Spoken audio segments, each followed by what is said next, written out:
What's going on, everyone? Welcome to Airbrush Down Dirty Tricks. We are live.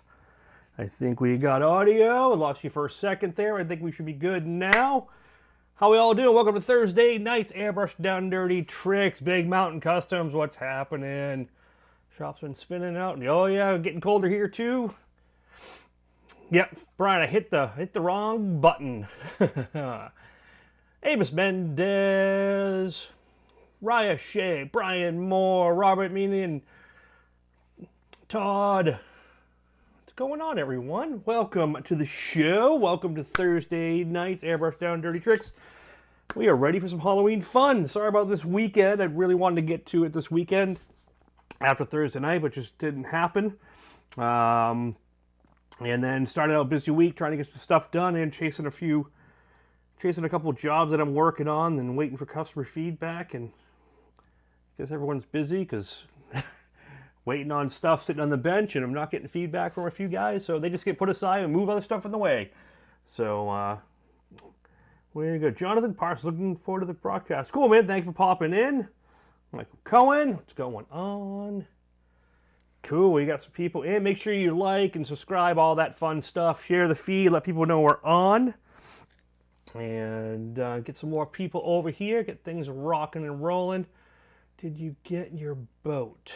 Did you get your boat? Boat.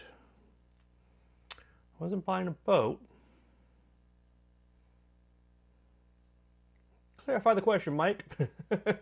Let's see what else we got going. Who else we got? Yeah, rocking and rolling. Appreciate you guys being here tonight, and like always, thank you to my Down and Dirty Tricksters, all you guys. You're getting more and more green skulls in the house. Hey, Ram, what's happening? I think Efren Guzman, Jarko, Brent, Steve Lee are the newest to be at the 2-year mark. Tater salad, they call me Tater Salad. Want to thank everyone. Where are you buying? Oh, I'm going to be painting a boat. I'm not buying a boat. A boat's just a hole in the water you throw money into. I'm good. I'm gonna be painting a boat though. Yeah, we're gonna one. We were gonna be doing it this month or early next month originally, and the builder's still working on it. And we just found out instead of the builder finishing up, it's gonna go back to fountain because it's an older, really cool fountain that they're doing a full resto on. And we're gonna actually, I think the plan now is to go down to fountain in North Carolina to paint the boat. I think we're going to do that the first of the year, like first, second week of January. That's the plan anyway. So, yeah. Yep. What else we got going on? Raffin Customs, what's happening? Want to thank everyone for being here. I know there's other stuff going on tonight. Another channel moved their channel at the same time slot as mine. So, I know you guys got options, so I appreciate you being here. But, yeah, man. Brian Moore, what's going on? All right, let's show you what we got going on tonight. We have, I didn't change. Give me 2 seconds. I'm just gonna put the title screen back up for a sec because I didn't put the reference image into Photoshop so you guys can see it on screen so I can talk and do this. Open Photoshop. Open reference, delete reference, all this fun stuff I do before the feed. Let me do this, hold on. Let's do a screenshot of what I did here.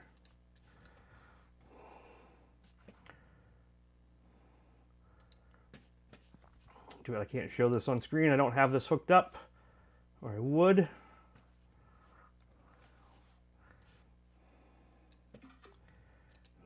screenshot, clipboard, put it up, and boom.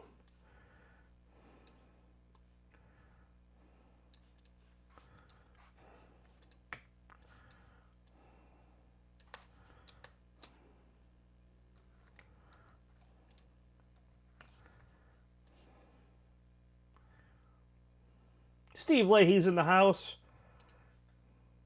The clipboard. I'm almost there, guys. Photoshopping in the house. Put this in. Size this up.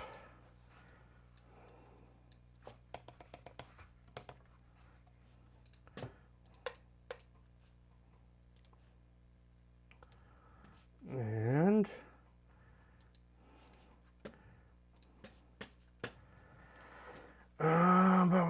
where are we here? Number 17.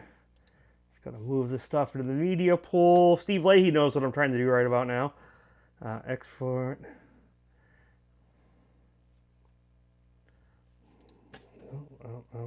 Photoshop. File. Export. Switcher. Number 17. Boom. Oh, all the computer things when you do all this stuff solo. All right, now I should be able to go here. And we go reference image, and there's the reference image. So this is what we're going to be doing tonight, guys. Let's bring up the piece. What do we got? Raymond Carson, thank you for becoming a Down and Dirty Trickster. Appreciate it. Thank you for joining up. Gary Shees. Mr. Leahy.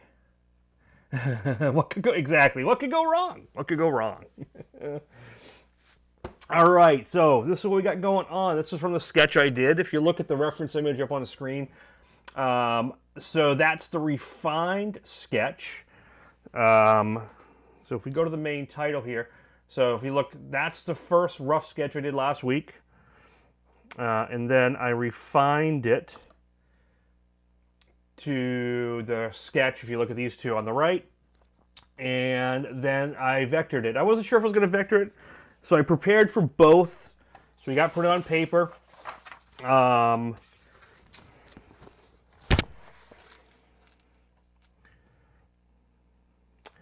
I appreciate that. Trust me, I know all about that. So I really appreciate you coming on board. Thank you very much. Don't forget, you get 25% off any download digital stuff, anything on the store on mckfineart.com.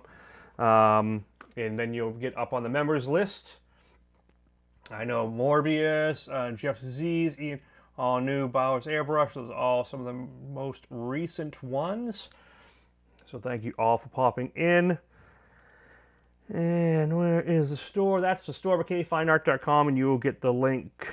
You will get the download, the discount code for anything on the store if you check your membership page. So, Mike Stanton, what's happening? All right, reference image. So there we go. And so what I did is I ended up doing a set of hieroglyphs in the vector. I haven't put this on the store yet because I literally just finished it an hour ago. If you guys are interested, I will put this project up for a download.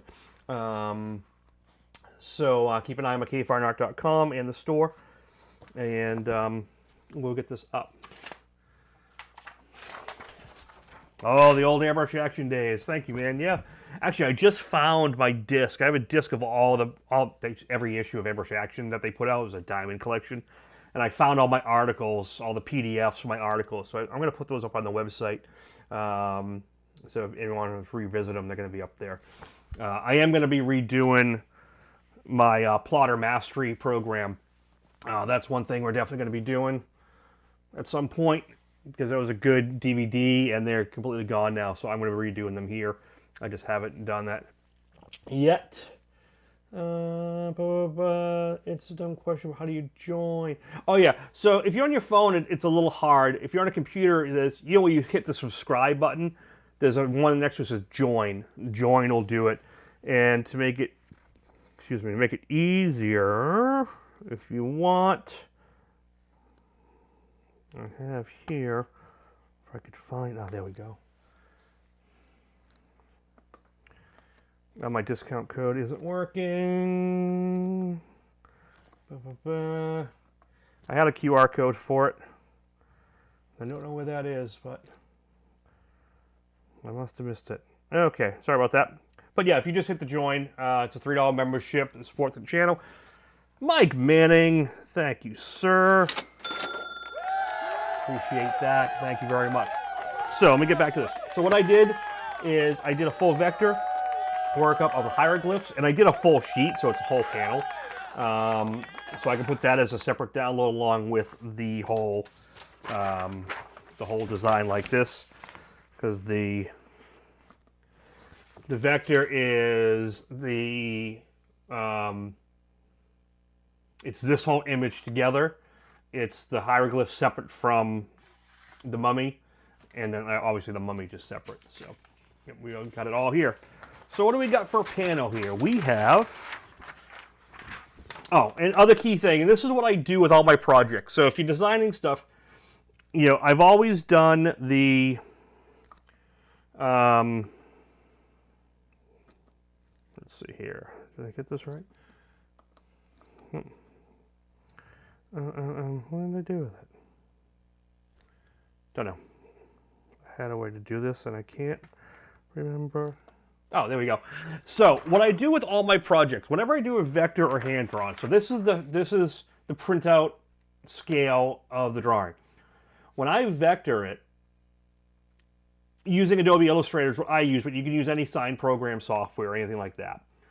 What you do is, the program you're plotting from, if you're using a Cricut or anything else in that size, it's sized for that.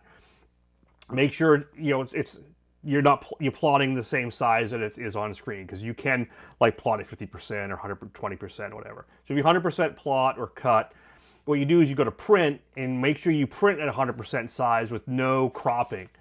And you'll have a printout, a paper printout that matches your desktop cutter or plotter or anything like that. So that way you can plot things, pick and weed, and if you don't want to keep plotting and cutting over and over again, and you want to use a loose stencil that matches up with your plot, you print it on paper. Now you have the best of both worlds. So you can go from freehand to loose masking with paper or tape or plot and anywhere in between, so you never back yourself in a corner. That's how I've always done it. And sometimes what I do is I make my plots really simple with just like core shapes, and then I use the paper cut for all the like minor details, and then I can freehand it and out. It makes things a lot easier. So yeah, let's go back to here. Let me shut you off. There we go. All right, so I put a thing online of which way I was going to go. I'm going to do a mix of plot and freehand, because I was always going to plot these, but I was going to freehand him first and then plot this, but I'm going to go a different way. We are on a 12 by 18 panel. This is a poly panel. It's aluminum on both sides with a PVC polymer core. These are the panels I use. Best place to get these is find you can get them online, you can get them on Amazon, you can get them from Coast, you can get them from Spray Gunner, Maple if you're in Canada. And they're better than straight aluminum. I always did 040 or 080 aluminum panels, and they're great, but they've shot up in price because of the cost of aluminum. And these panels used to be more than aluminum, and now they're actually less. You can get a 4x8 sheet of this stuff from anywhere from $90 to about $120, depending on where you buy it. And they cut like a glass. You can just score with an X-Acto blade and snap them, and they're super clean. So what I do is I order a 4x8 sheet, and I have it cut to 18 by 24 inch panels. That way I get a nice stack of like 10 or 11 panels. And then if I want 12 by 18s, I just cut those in half, and I get about 22 panels out of it. So it's really cost effective. You get them in black, you can get them in white. My supply doesn't have them anymore. It used to be able to get them black on one side, white on the other, which was great, because I could just have one sheet. And I could, depending whatever I was doing, I had a white panel or a black panel to prep from. But usually every few months, I just order a sheet of white and a sheet of black, and I have them cut down, and they go from there. They're great to have around. Let's see, what was Brian talking about? Someone asked Brian a question. What I miss?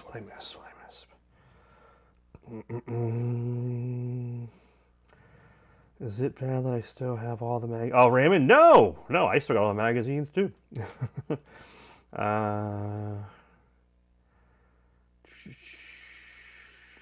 Brian, what are you working on?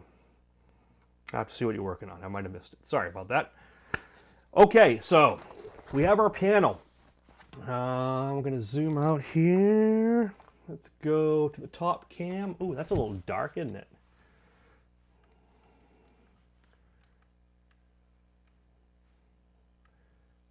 There we go. That's a little better. Oh, you can see the chat. All right. Hinge technique, which let's start the bidding. Gary's already in at $200. Thank you, sir.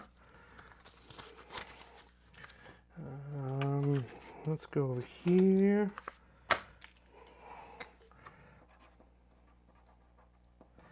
Gary, 200. Awesome. Thank you, sir. Okay. So we're going to use a hinge technique to put it on. And I actually just finished writing an article recently. It's going to be in Airbrush step by step in the next issue, I believe. And one of the things was how to apply tater salad. Thank you for joining up on the channel. Appreciate it. One of the things, you know, is I described using the hinge technique. And then I got a response back from the publishers like, what's a hinge technique? I'm like, oh, you know. So it's funny because when you do an article, you know, sometimes you assume everyone in the room knows the basic terms, or, you know, and that's one thing when you write an article, you got to remember, you got to write it as if the person reading it has little information or none, and they're walking through for the first time. And you know, certain terms I shot out, and the only edits I had to do was, what's a hinge technique? So I was able to describe that, and so that'll be in the article coming up very shortly. Welcome to the family. I really appreciate it. And you'll get on the list by the next video. Okay, so hinge technique. Let me, let's get rid of that so you can see what's happening. Okay, so we have our 12 by 18 panel. I put a 1/2-inch border on it. My plot file actually has a 1/2-inch border too, but we're going to line this up in between. The hinge technique is really simple. You put a piece of tape across the middle, or some thereabouts. Okay, usually what I do to be safe, whichever way I'm starting from, you know, I tape the opposite side down. That way it can't shift. But I do this when I do huge, long vinyl jobs. We have our squeegee here like this. And what you do is you roll it back like this. And then now you can roll back the masking and the transfer tape, which is this on top, from the backer. This is the backer. I'm using FBS Blue. It's my preferred tape. I use it on almost everything, especially detailed stuff. But you can, you know, my kind of daily stuff, and I'm not going super detailed, I use Avery or General Formulations Yellow. The Avery is great, especially if I work with a guy who does a lot of powder coat and Cerakote. So what's good about the Avery is that's high heat, whereas none of the other brands go as high. And so what you do is you just kind of tear it out and go like that. Now you have it in half. Okay, now this floats. Now once this is done, this can't shift, so it stays nice in line. Like I said, I've done 20-foot lettering jobs with this technique, and it works great. You take your squeegee and you basically leave it like rolled, and you just squeegee it back, and that's letting the air out so you get less bubbles.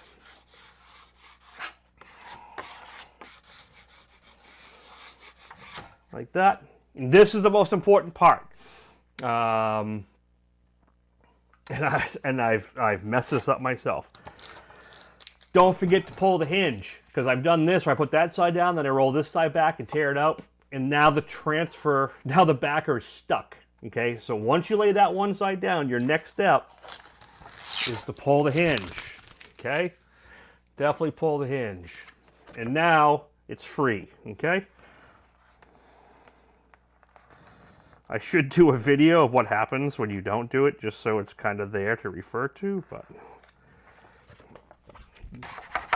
get it nice and squeegeed down so you can pull it back. Now you can roll that back. And get that out, get that out. There you go. Now you can squeegee this side down. And what I've done, I've pre-weeded which is picking the vinyl. If you hear the term weeded things out, whenever you talk about vinyl and picking jobs, you weed out stuff by picking things, okay? So I weeded out the hieroglyphs that are going to be painted. That's basically what that term means. For anyone who sees that and doesn't understand what the heck I'm talking about. And now we're going to pull the transfer tape off. And that's not supposed to come off. Let's put that back in. And you kind of want to roll. You don't want to pull straight forward. Okay? You don't want to pull like... Hit the wrong button. There we go. You don't want to pull like up this way. You want to kind of roll, almost roll it back so it double backs on itself. And then you slide it off like this.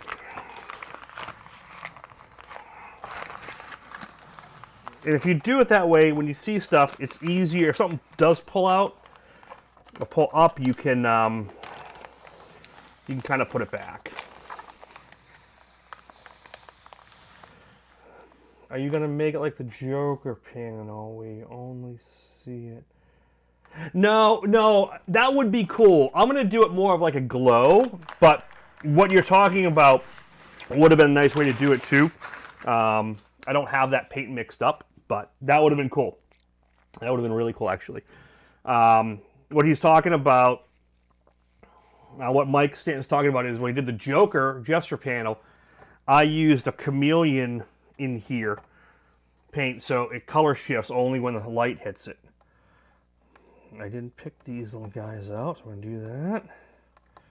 But what I'm going to do is I'm going to make this a bright green. And this probably should have shifted over just a hair, but it'll be fine. I'm going to make them green, and then when I unmask it, I'm going to do like a green glow, so they're kind of like the hieroglyphs are glowing. That's kind of what I want to do with it. Is Mr. Mendez? Did Gerald pop in? Gerald Mendez is here. Hi, Gerald. Welcome to the party. And you know why Gerald came? Because what color did I just say I'm painting these hieroglyphs?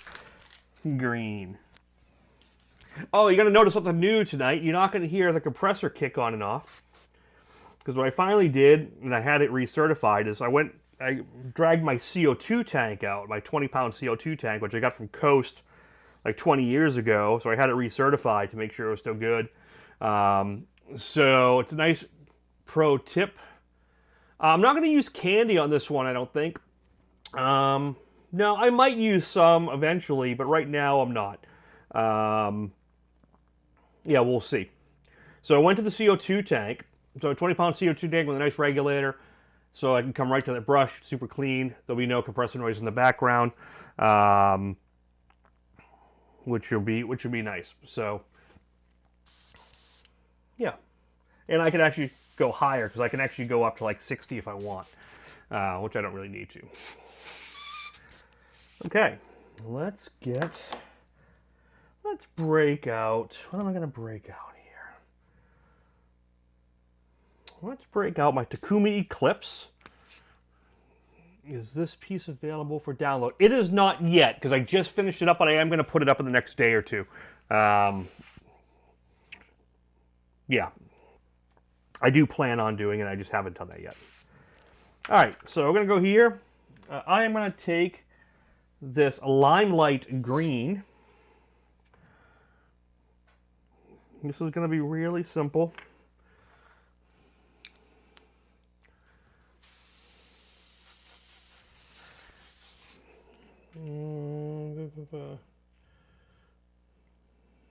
I need to get better with technology before I use mine. Okay. So this is really simple. I'm just going to put a nice green in here.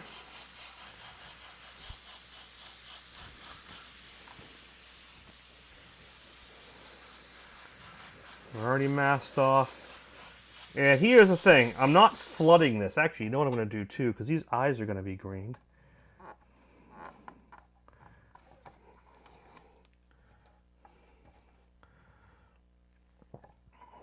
Might as well put that in here now. I wanted these eyes are going to be very similar to the Joker Jester piece, I did that bright green glow. Oh, I love the Takumi, and I love the Takumi eclipse.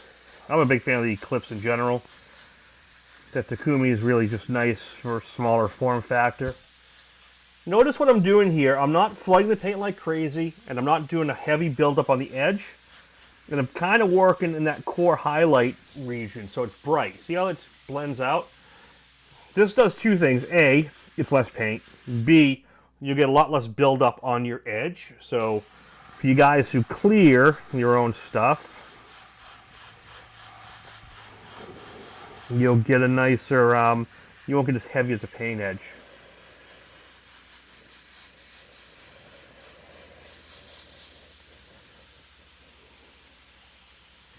Yeah, limelight green's a great color. Why are you spraying? Why are you spraying over black? If I try, the color never pops. Which painted? This is opaque Wicked. So this color really does pop over it. If you're not getting a pop and you're using the opaque, you might have it reduced down too much. So what I do is very little reduction, about 5%, and I'm at about 30 psi right now, but you can go up a little higher, so you can ram thicker, more opaque paint through it. Reason I'm doing a black paint as opposed to white is I want the paint to have a darker feel, so I want to get that bright. If I did a white paint, I got to do a lot of black and then bring back everything up. So for this type of painting, I prefer to start in a dark surface. If I was on a light surface, I'd be going a different direction. I use that green on a Camaro paint. Oh, okay, yep. I would have painted it white. Then there's no. Well, when you use the opaque Wicked limelight green, you'll get excellent coverage directly over the black. It would be brighter faster, but then again, see how this fades from this bright out to a darker? That's what I'm going for. Okay, so 3 passes, that color is equal to if I went over white in, say, 2 passes.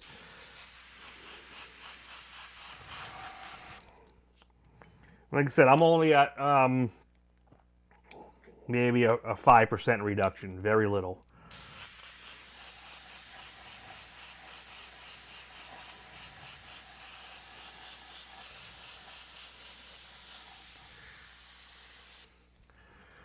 I hated the design for Cricut. Yeah, the Silhouette software is way more user-friendly.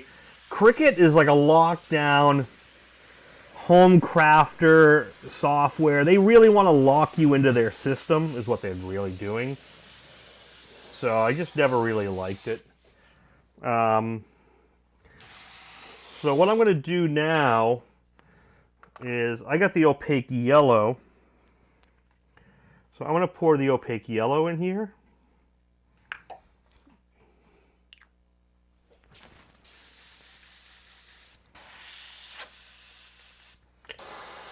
So this is going to make it a little brighter eventually.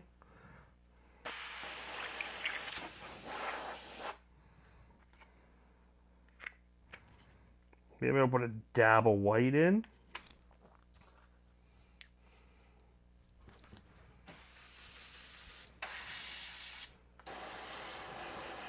Yeah, so this is a little bit brighter.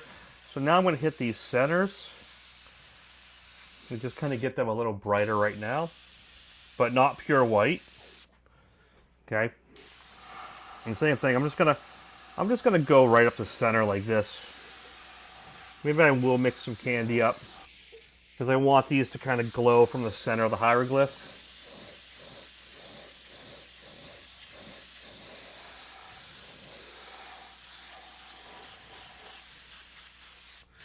Yeah.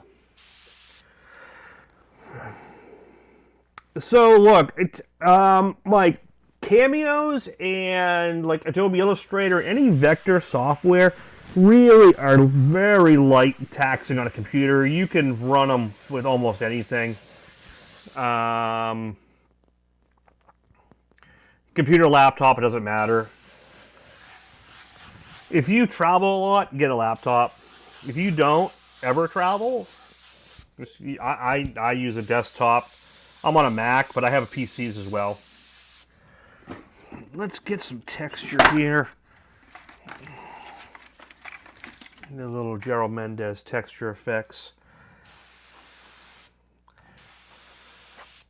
Go get those eyes a little bit. Yeah, and like I said, that software, they're super low. They're not very taxing on a computer. I'm not going to mix a candy up, but I am going to bring up,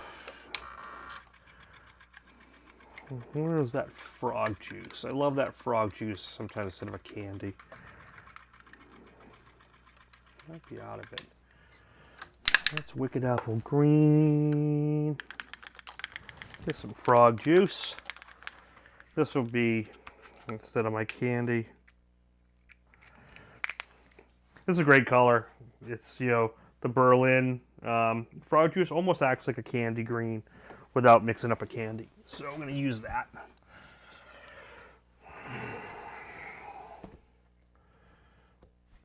Let's see. Adobe wants that crazy yearly fee. Yeah. I use it because it does a lot more stuff, and I'm using Illustrator, Photoshop, blah, blah, blah. You definitely don't need it. It's just a more powerful program to do more stuff. But you can use FlexiSign. Actually, I think FlexiSign is even more money, and it's not even worth it. There is a newer software, not newer, but it's free. I think it's like $20 actually. It is called, if you want to look this up, Easy Cut Studio 6. Easy Cut Studio will work with every plotter, Cameo, Cricut, and it's a really good design. It's got a decent trace feature. Yeah, Easy Cut Studio works great. But yeah, another program, you got CorelDRAW, and then there's Inkscape. Inkscape is free. That's another one you can use.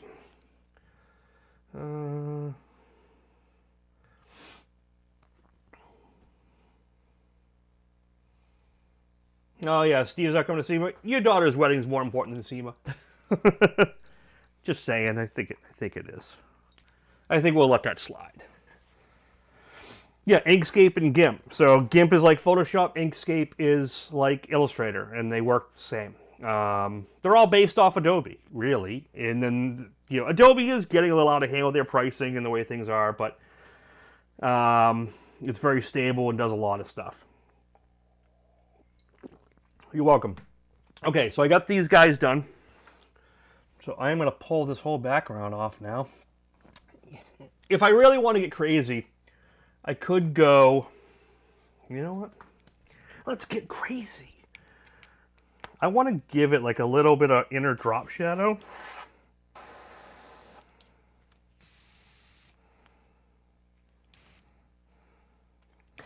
So the panels look recessed. So let's break out. Let's break out one of my new babies here. The HPC Plus. I love the CS Plus. And I got some moss green here.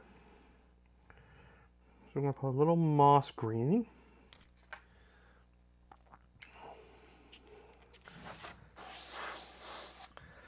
And let's just, we can hit this and see how it goes. We're going to use this color a lot later. Dark. What I'm going to do is I'm just going to go very slightly and create like so they look embossed. So I'm just going to think of a top-down light source.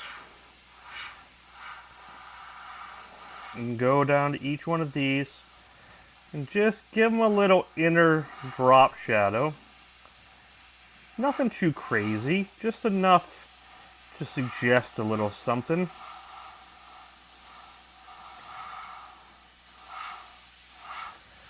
And see, that's going to make it look more like a hieroglyph. So Inkscape is don't get hung up that it's for a plotter so much. A plotter is just like a printer, works with software. Inkscape is no more or less confusing. If you've never worked with design software, they're all a little tricky, but they all work kind of the same. What you have to remember about design software, be it Cameo, Cricut software, Easy Cut Studio, is you are dealing with vector shapes, not pixels. Okay, so you got to think of everything as a shape and an object, not like an image on screen. Okay, so you got to think of it as it's cutting out actual shapes. So I always described it as, you know, cut out a piece of construction paper on a table and stack another one next to it on top of it. That's what you're designing. Okay, so kind of think of it that way.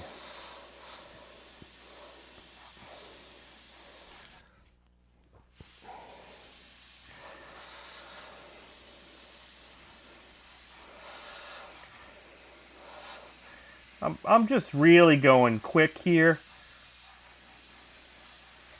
This is all going to be kind of secondary, but it's a little bit something there. You can spend as much time or as little as you want here. And again, this is moss green over that lime light green. Again, I want to thank everyone for popping in on the feed tonight. And I said someone else decided to move their feed, for usually, which was after mine, or a different night, on the same time as mine. So, this is what it is. So I want to thank all you guys for supporting the channel and staying here.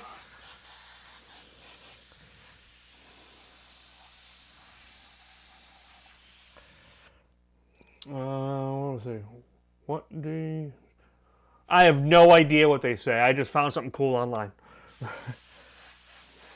I think it's pretty generic or it means nothing. Yes. If I had time to really think of like what each thing means, that would have been cool. I should have put like an airbrush in there. But you can see, even if this mask wasn't there and it was green background, just that simple effect really just sells it. You know, very simple. Let's see here. Where is my pick? Pick.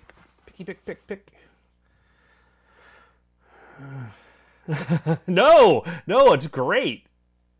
You know, I thought about that. It is funny because I did consider, trying to do something, but just time kind of ran away. So, no, this isn't.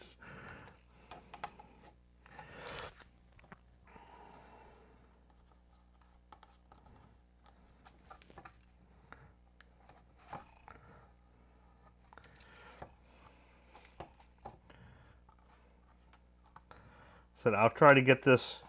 I'll get this up by the weekend. I do Awaken a funeral to go to tomorrow, so I won't have time to probably get this put together online unless I do it tonight after the feed. So keep an eye on the channel, and you guys are all members. I'll make an announcement. Definitely like, subscribe, share, get more people over here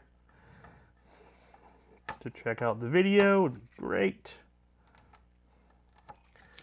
And just pick the vinyl. Then what I'm going to do is I'm going to put more of a green glow and make this whole back wall look like it's glowing green. And then we'll move on to the mummy itself, and we'll definitely put some side lighting on it. And I describe it in the next article I'm doing. It's called OSL. which is object source lighting. It's something we do in the mini painting kind of world a lot. So if you have like a character holding a, you know, if you have someone like holding a torch, obviously it's all fire colors on one side of them, and then, you know, so basically it's just kind of not advanced, but it's a way to think of your light sourcing and what's happening and how it influences your painting. So we'll talk about that. That is going to be part of the next article that's coming up in Airbrush Step by Step, which I got set up because that's kind of what we're going over.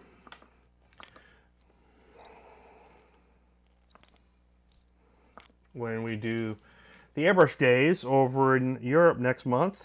Not next month, next year, next May. I'm going to say next May. We're going to be over in Germany. So I'm planning what I'm going to be teaching there. And we've got an article coming out. Mummies are flammable, but this is a green glow. And if they keep the torch far enough away, they'll be fine. They'll be fine.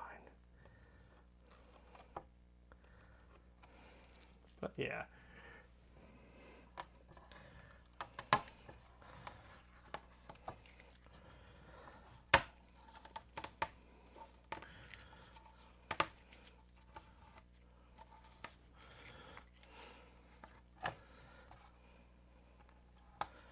But that is a good way to keep the mummies away from you. Just carry a torch, you can always burn their asses.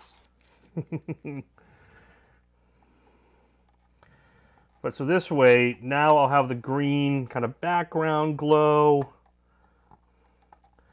And then I can work all the ribbons, all the, you know, wraps in like an off-white, and then we can add a green glow to that.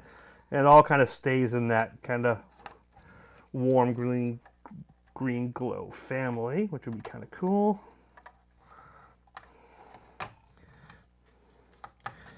And I wish I thought of it. I think it was Mike, I think you pointed out, or I'm sorry if I forget who just pointed that out, was I should have used that pearl that I used on the Joker piece and did that ghosted effect, because that would have been cool.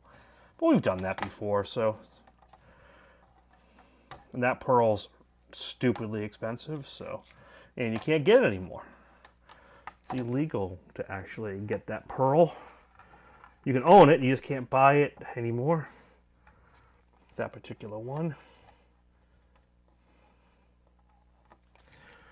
So what I'm going to have to do is I'll have to make a counter mask, so I can kind of get these ribbons, or just be freehand. The glow, the wraps will be kind of like transparent-y. So.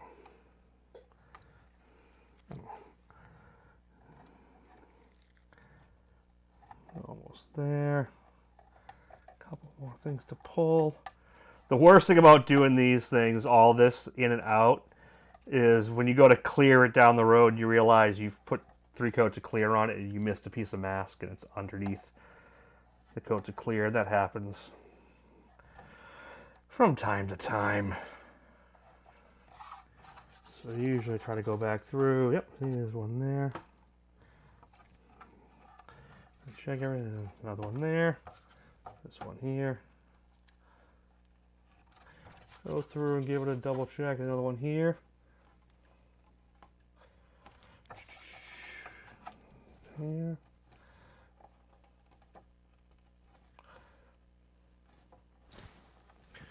I was thinking it's rain metallics, silver metallic, and then this green. Yeah, that could be cool too. I think we got it there, we got it there, got it there, got it there.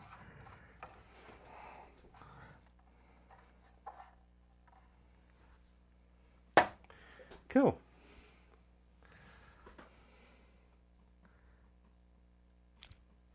All right. All right, so now what I'm going to do, let's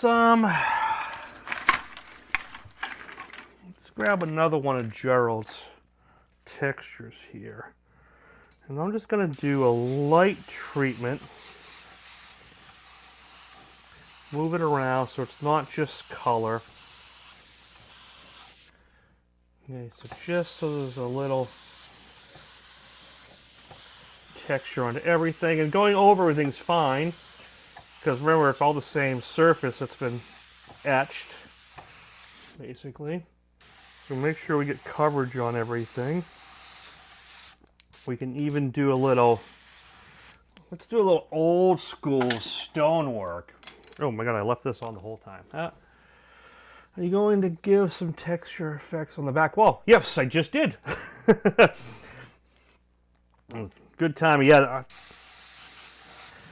Gerald, texture effects never leave my bench. They're always there. Pocket graphics and texture effects. That's what we use. I usually try to mix a couple different ones. And then we'll do the old school popsicle stick trick. Bounce it off. And get a little bit.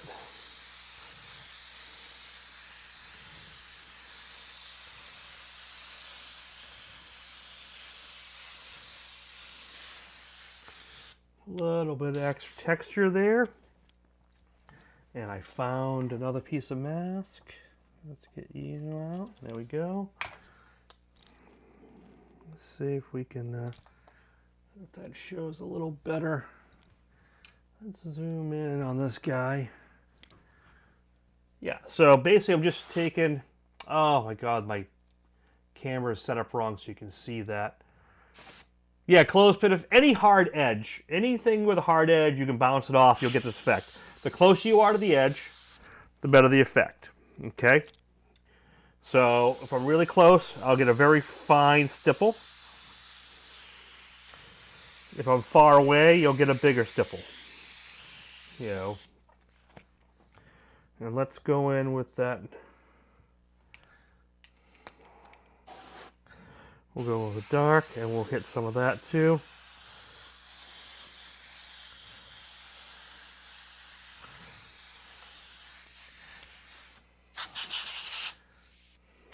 Oh yeah, no, I got it.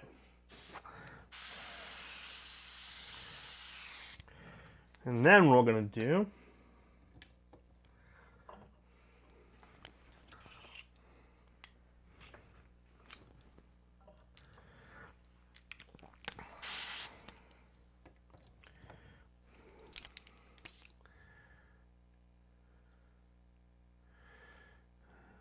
didn't you mention? No, the pocket graphics. I mean, a while ago I talked about doing a new set of pocket graphics.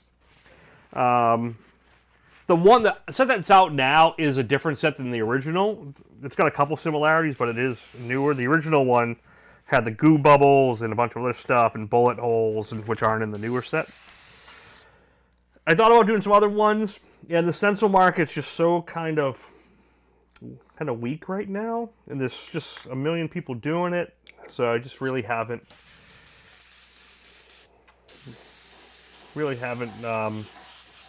gone too much into it for that.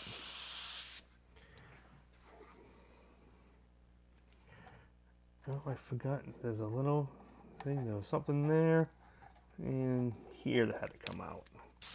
There we go. We'll get that. So I'm just gonna go and kind of basically highlight him so he's got a full glow behind him. And that's going to basically pop him off the whole background. That way, if I do keep him really dark on like the coarse shadows and I can brighten the centers up, he'll have a really dynamic, you know, bright front to dark across the edges. So we're just going to go bright.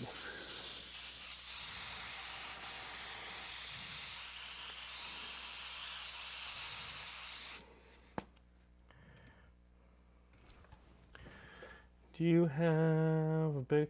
So, no, I have the regular pocket graphics, and what the pocket graphics were is, there was already bigger, like, rivet stencil. There was already bigger fire stencils. Already big stencils out there. Pocket graphics was basically the combination of some of those popular styles of stencils that are out there, from curves to fire to... and making a portable version you could always carry around with you. Yeah, I got them worked out, but I never got the laser to cut them as perfect as I wanted to. So I think I'm going to have someone do them for me because my laser cutter is just not doing it. But again, I just haven't had the time to really jump on it. Oops. Okay, so now I got that glow. I'm going to go back to the moss green. You could use candy green here. So what I'm going to do a wash to darken that glow down so I can then come back again with another pass. And now I realize I got texture in the eye, which I shouldn't have done. So we're going to have to fix that. So see, we'll get this to kind of go deeper into the background.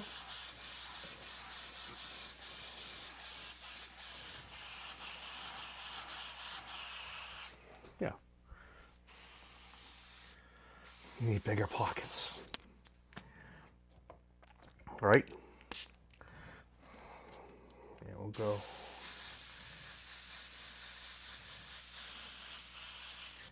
There we go, get rid of that. So now I got the darker green. So now I can just come kind of close to the edge and just kind of rim light it.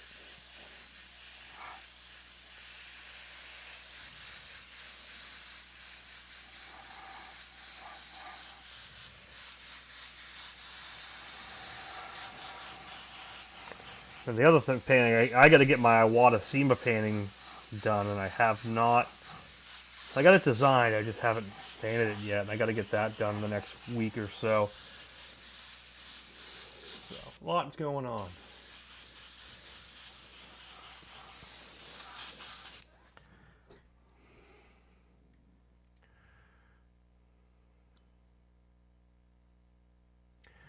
That's the one I'm looking for, and again, I hope you do 3 different. Yeah, if I do that one, I gotta just sit down and do it, or I might just call up Tommy Ham and see if he can cut them for me, because it's not something we're gonna put out through Art Tool.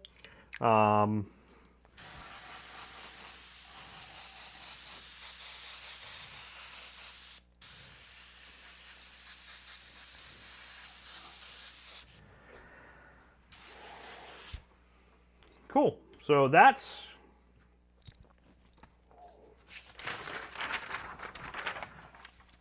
the background, and this is going to be the image. So now he's going to really pop.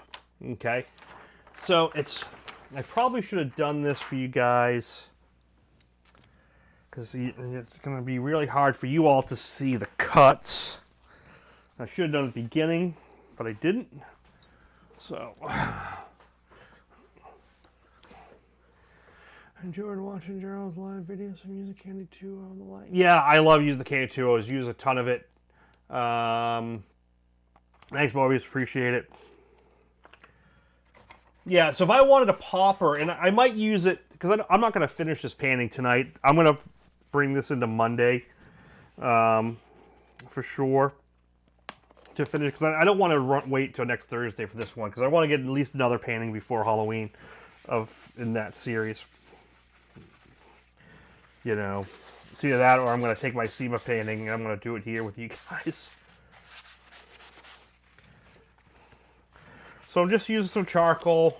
I'm going to rub that in place so you guys can be able to see these lines a little easier.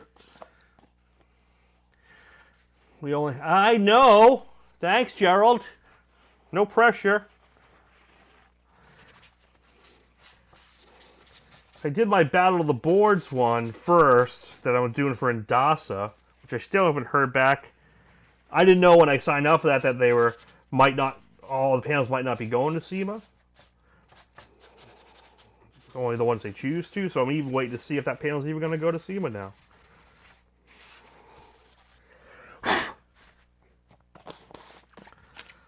That was the Octagon piece, so just haven't heard back.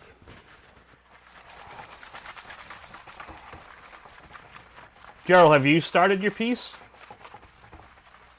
Gerald's probably already got it finished. Make us all look bad. I'm kidding. Candy 2 so much easier to clean up. Yeah, you know, they're both about the same. The only thing I like better about the solvent candies is You're not supposed to do it anyway. Lacquer thinner really gets it off your hands faster. The Candy 2.0 gets on your hands, man, that stuff is just, that is in there. So, but, you know, the nice thing is, for a time, the water-based candies were just horrible. They didn't work well. And Createx really did the work, really listened to us custom painters on what we expected candies to do. And they really brought it to the point where I can go from House of Color candies to water-based candies back and forth. And I've even touched up I've touched up some older work with my House of Color candy with Createx candies in the Candy Apple Red, and you can't tell the difference once they're laid out. So they work great either way.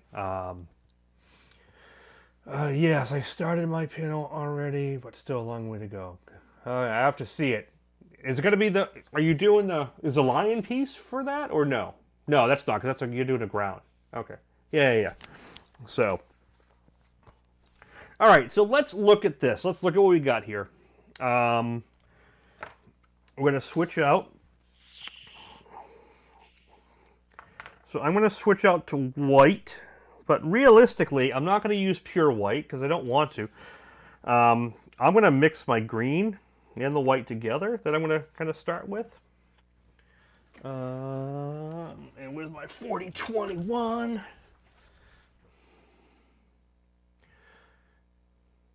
Oh yeah, the paint eater, yeah. But the paint eater, it all works. But man, the candy dyes, man, they are so strong. Even those cleaners don't get it all out, I find. I used to use the 3M Paint Buster, and that stuff was great. Yeah, we'll get everything off, but yeah. Yeah, the Cyberpunk panel, yeah. Yeah, I got mine all planned and kind of worked out. Almost. Not fully where I want it yet, but I just gotta pull the trigger and literally start painting. You know, I want to get it out so I can ship it in time, but it's looking like I'm gonna be flying with it like every other year because I'll get down to the wire.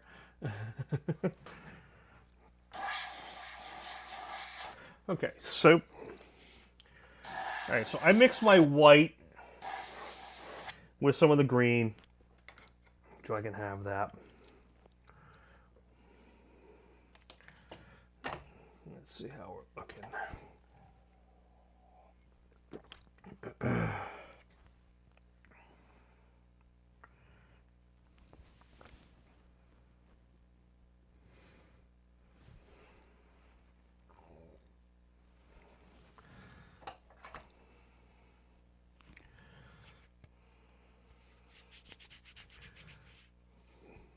Camera angle.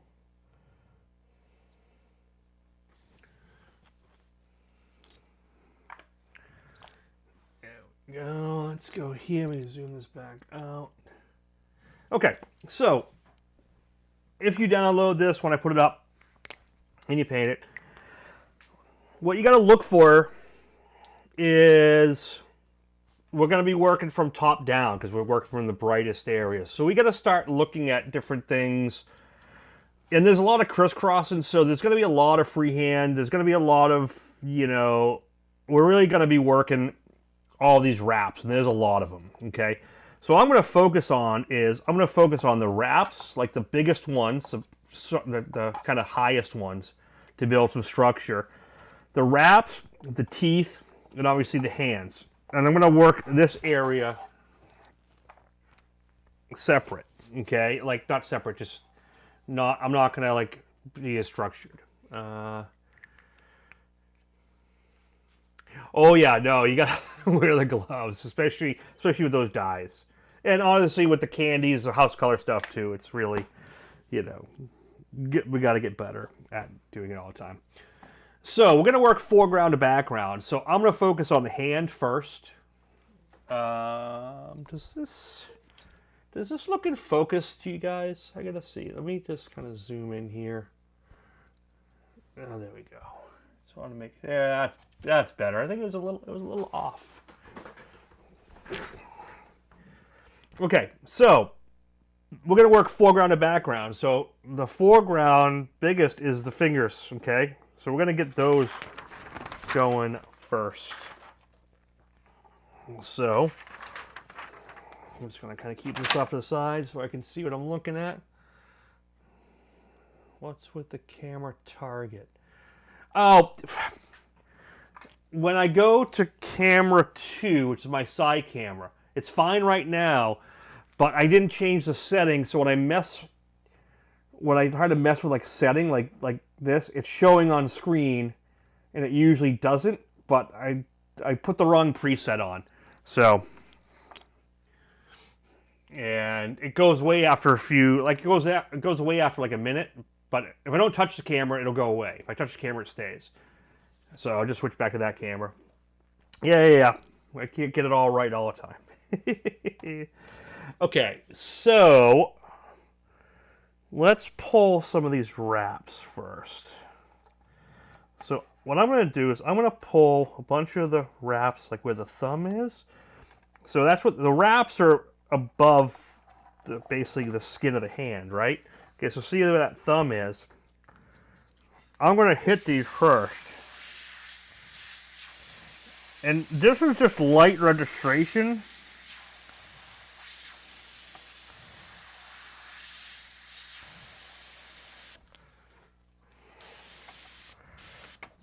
You know, I'm basically thinking the brightness is coming from here, okay? The eyes and like upper glow. So top down light source. We're going to hit it heavy up here on the wraps.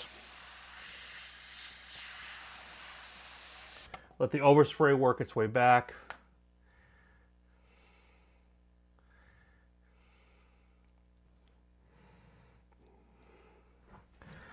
Now, see now you called me out. Now I got to fix it. Hold on. So I have to go to my camera settings. I have to go to here, camera 1.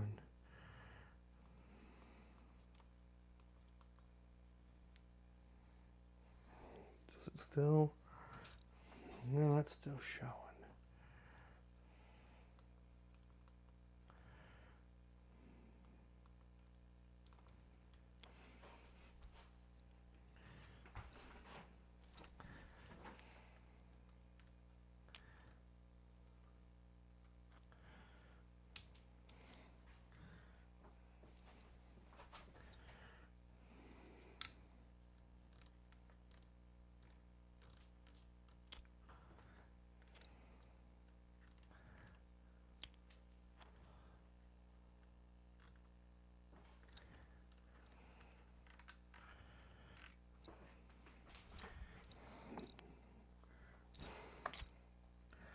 All right, so now no more. There we go. Now it doesn't show up. See?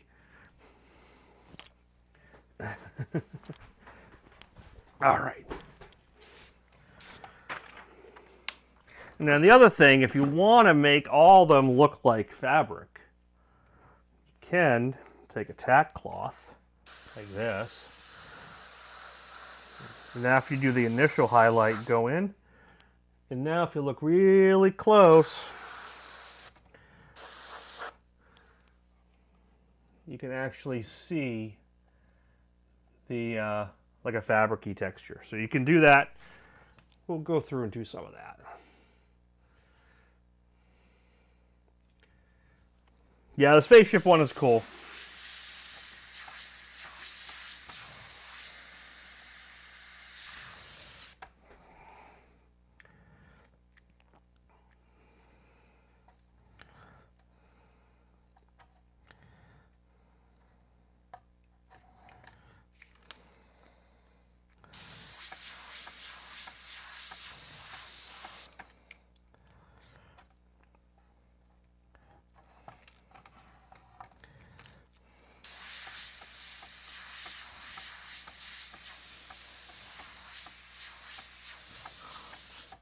So remember, this, you're not picking and pulling so you're done. The pick and pull is to set up all the artwork in kind of tonal value shading, so you can come in and freehand details and texture later. The mask just kind of keeps you in place.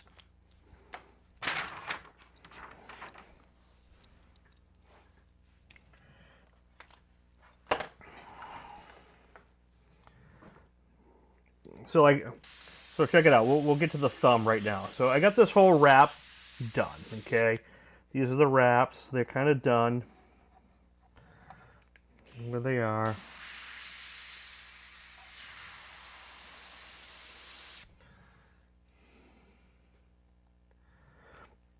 And now if I want to do the thumb, which is right here, I can pull all the thumb joints out. Because remember, these are skeletal, so you got to keep that in mind.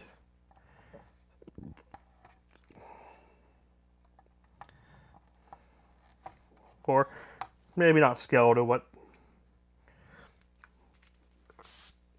So see how these are brighter, because they're a foreground. So now when I do here, we can take a little bit of Gerald's texture effects, just to give a little something something. And now we'll just highlight the top. But I want to make sure I keep that darker than this. Okay, that's going to give me a registration. So when all this masking's off, you can already see that this looks, you can tell these wraps are above the fingers. So by working with a this is an opaque color, but opaque colors still take 3 or 4 passes to go full. So what I can do is I can do 2 or 3 passes here, get it really bright, and then do 1 or 2 here, and it's not as bright. So therefore, you get that nice transition.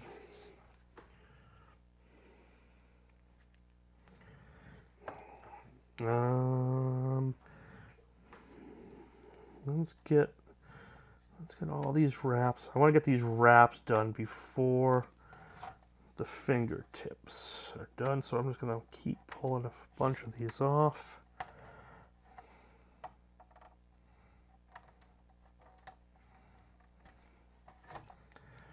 And I probably should be working from this one because it's above, but I didn't. So there, here, yeah.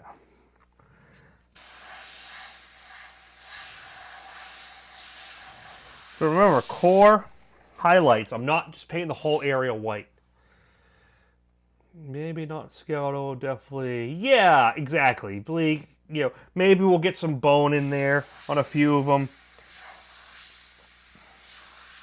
Right now, my key is to make the wraps smooth so they look like they're smooth or fabric, and the finger joints to have more grit and texture. And that's going to give me that separation.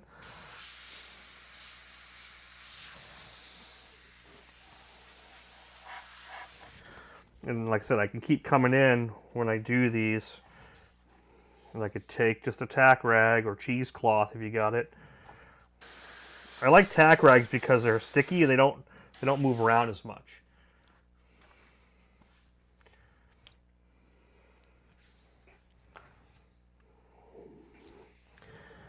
Here we got you. Here's another wrap.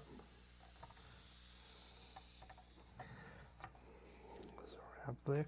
So what I'm doing is I'm kind of counting. So there's a knuckle, there's bone, here's a wrap, back to bone, another wrap.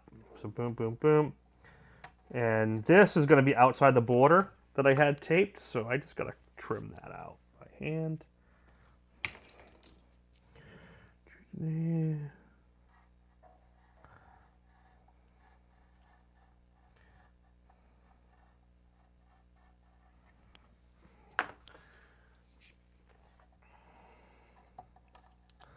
So that knuckle is going to extend past the border.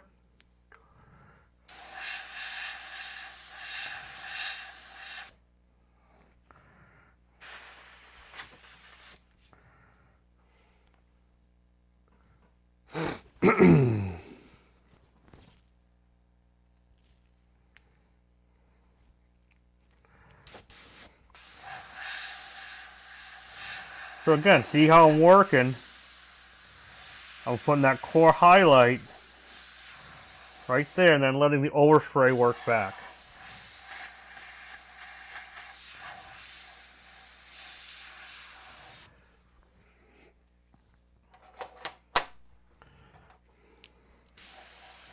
Then I can do a little mist, so I can bring these up. Just a little texture. That little bit of texture kind of sells it. Let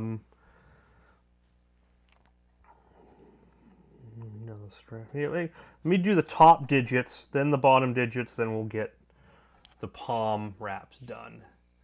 But you can already see by working that darker background how much brighter this is going. And that's, Brian, if Brian's still here, I'd be so lost this painting.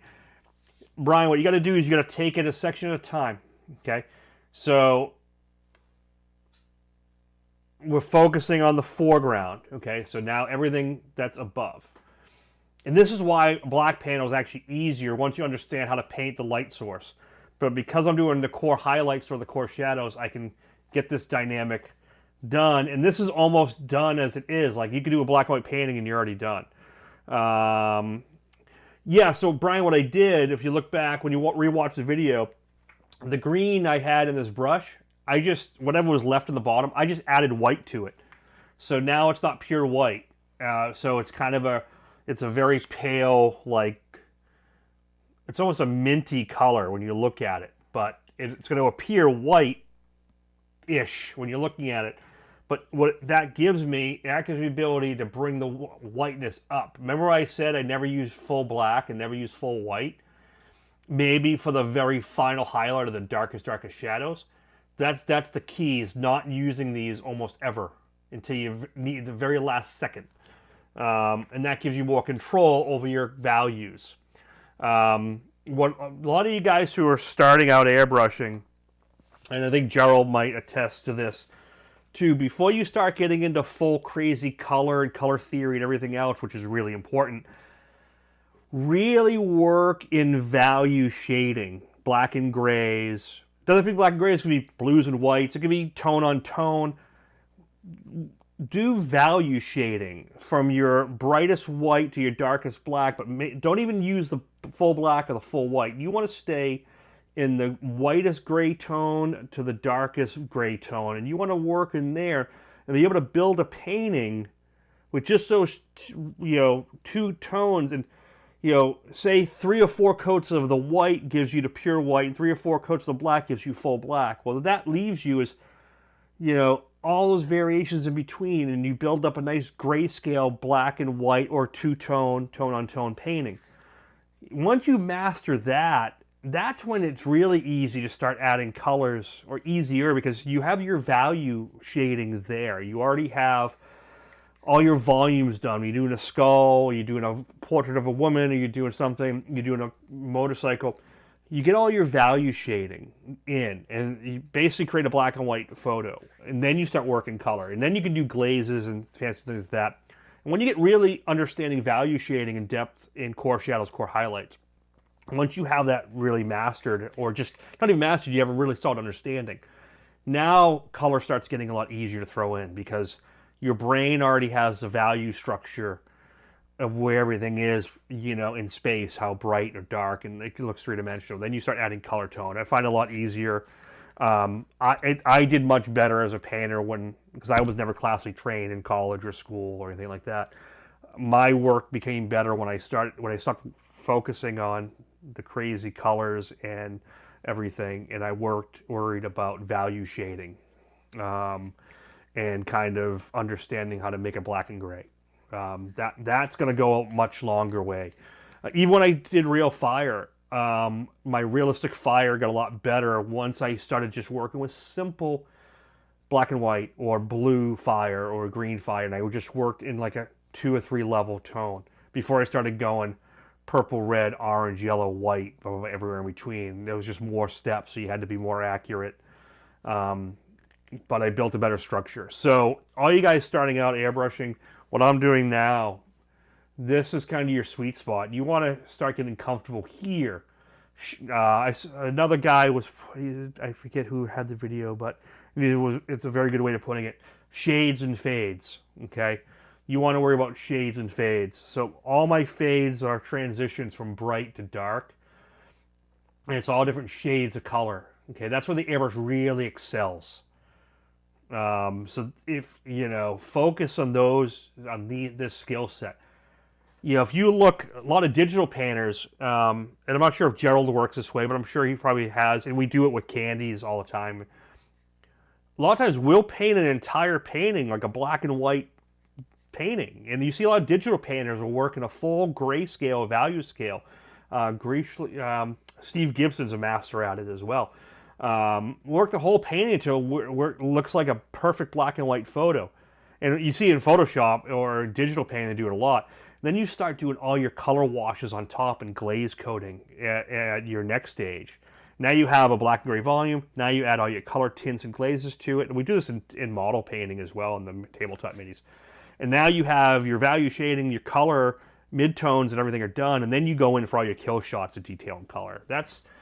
I really recommend that for learning, especially if you're not classically trained, in color theory and things like that. I think it just helps keep it simple. Okay. Let's see. Okay, let me get back to the wrap. Like I said, basically what I'm doing is I'm just trying to stay in my lane with what's here, okay? So I'm looking at like, this is a wrap, this is a wrap. So I'm looking at all these wraps. So this is a wrap here and here. And this is the finger joints, okay? That's a wrap, that's palm. You know what I mean? So,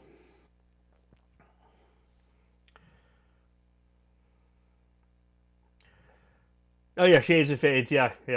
Yep, we're doing a cloud. And it's an old term, you know? But, you know, as opposed to a lot of people, when you learn t-shirt work and tattoo work, you worry about line work, okay? Line work is great. That's where you really want to... What's up, Ryan? Welcome to the party. When you do line work and t-shirts, so you learn rat tails and you focus on dagger strokes because you're going for bold, quick lines. Tattooing the same way you do in a lot of automotive, custom culture stuff. Focus on the black lines. Well, when you want to get into more realism and fine art and things like that, the lines, the rat tail is not your main worry. It's the shades and fades and blends and soft blends. And you do a soft blend. And that's Mike LaValle's rule of fire was that loose to tight. Well, that loose to tight is shades and fades as well, because you start loose and subtle, and then you start building on that little darker, a little bit more detail, a little darker, a little bit more detail, a little darker, a little more detail. And then you get to your line. Okay, your line's like 4 or 5 steps in. So yeah, shades and fades. Okay, knuckle, hand, joint, wrap.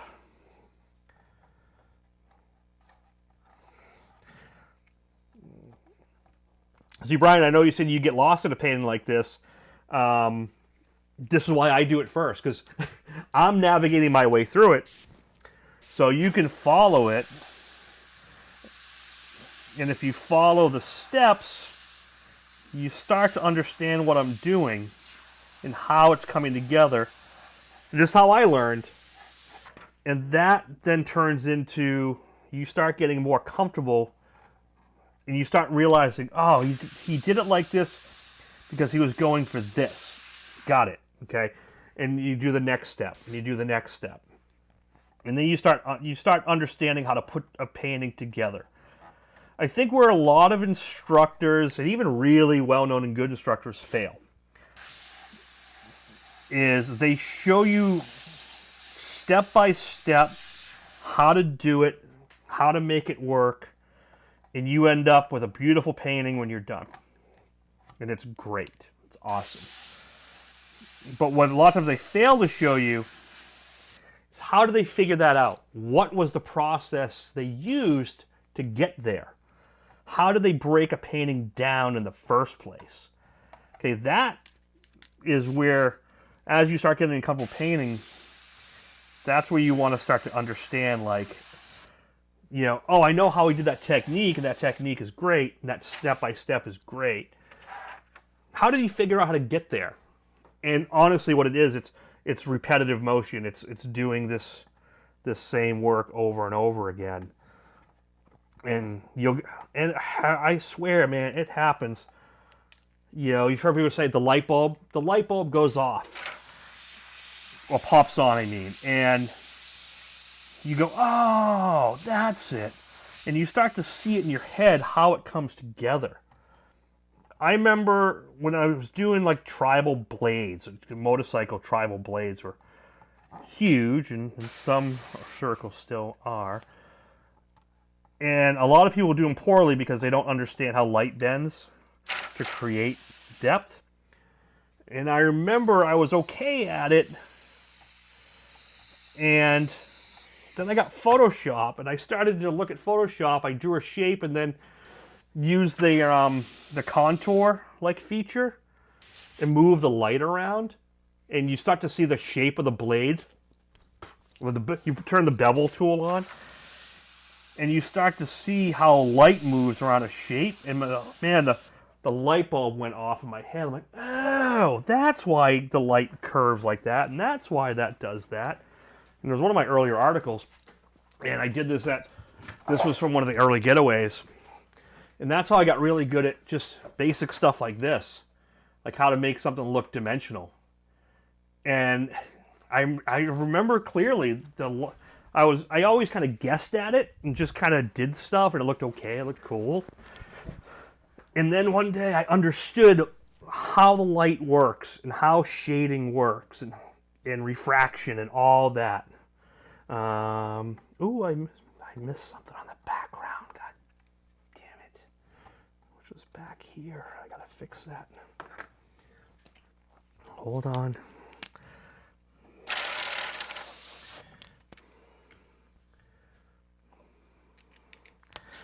And it doesn't happen overnight, guys. It doesn't, there are programs that'll teach you how to paint something really good and quick and follow, paint by number, step by step. It's great. But the real magic, in my opinion, starts to happen when you start to you start to figure out, okay, I can use an airbrush, I can spray paint. I understand how to get this to happen and that to happen. And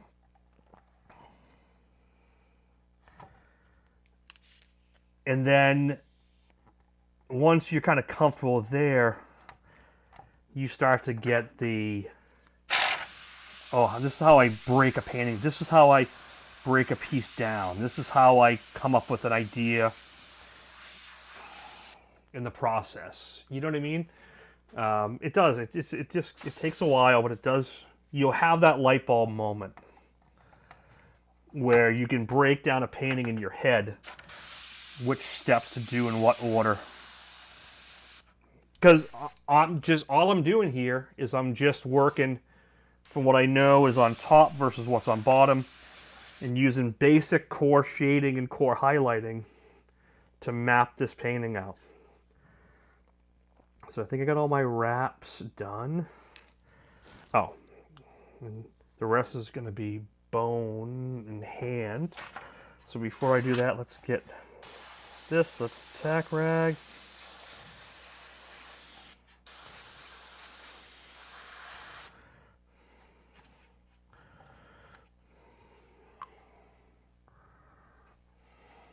After what's going on? Thanks for popping in.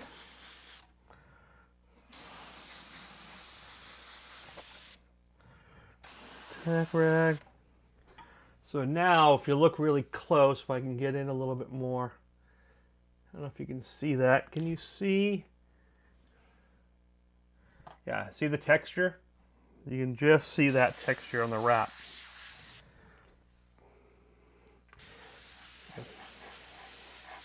And now these are the brightest portions, so we're going to get, actually there's one more here. The wrap has to come in to the hand.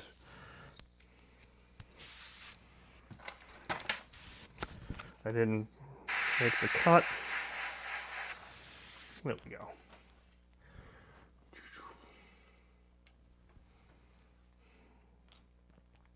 Yeah.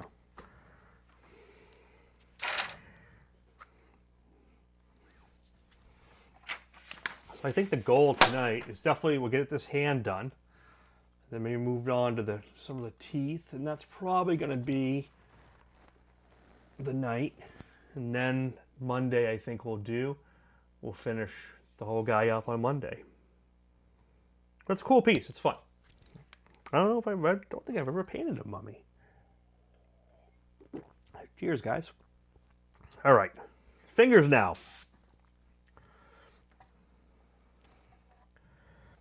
Let's get the digits done. Again, now I'm going, all the wraps are done. I did foreground to background. Okay, now I'm moving back up. I'm going to go the foreground, which these, the tips of the fingers are the biggest. And this one, again, I have this one coming out.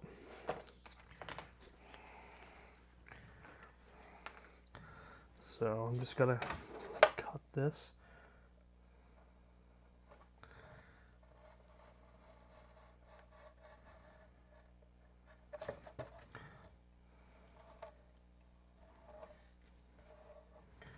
Because I just have them like poking, just poking outside the mask. Okay.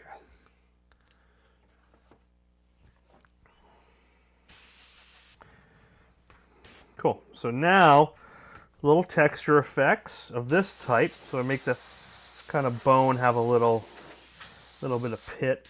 Oops. I'm doing all the fingertips first.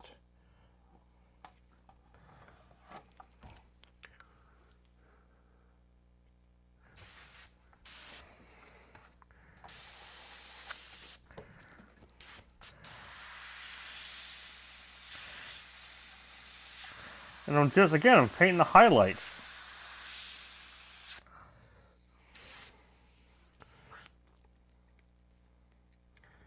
It's actually really nice not having the compressor go off every couple minutes, isn't it? For those just joining, I've been wanting to do it for a while, and I love using my little studio compressor, but I decided to go back and try out my CO2 tank. So right now, this whole video has been done with my 20-pound CO2 tank that I just had recently recertified. So I can paint the whole time with no air compressor popping on and off.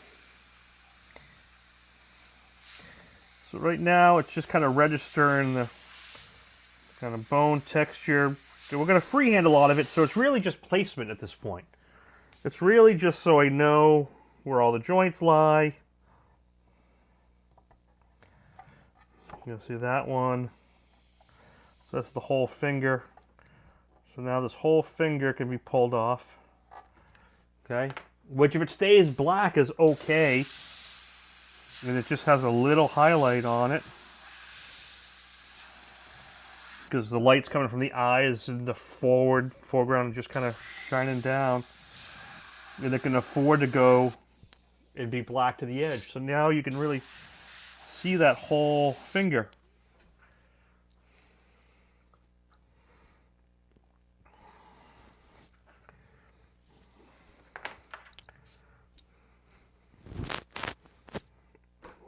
And we'll do the next one. Let's do this whole one. So this finger, you can see the top of the finger, and then it goes down to the side, right? So I can pull these top two digits first.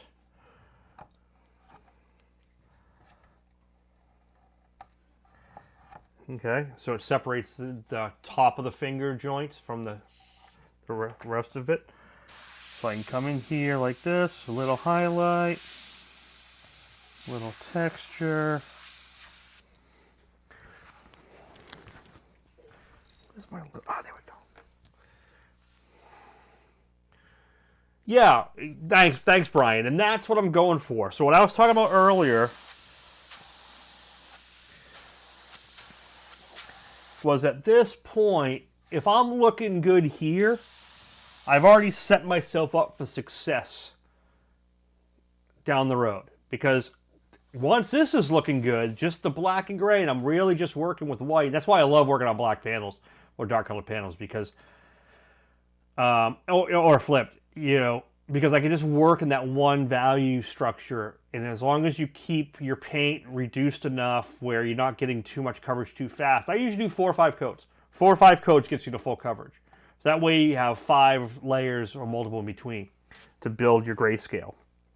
And once this is done, your confidence is there because you're like, oh man, that looks cool. All right, that looks cool. I know where I'm going. I know where everything is. I can already see what it looks like.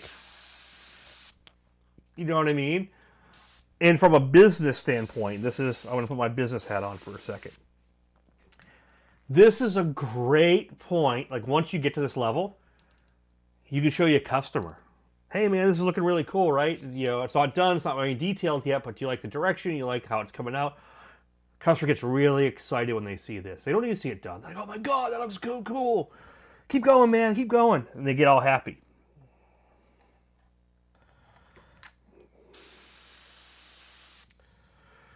There's a Createx line called...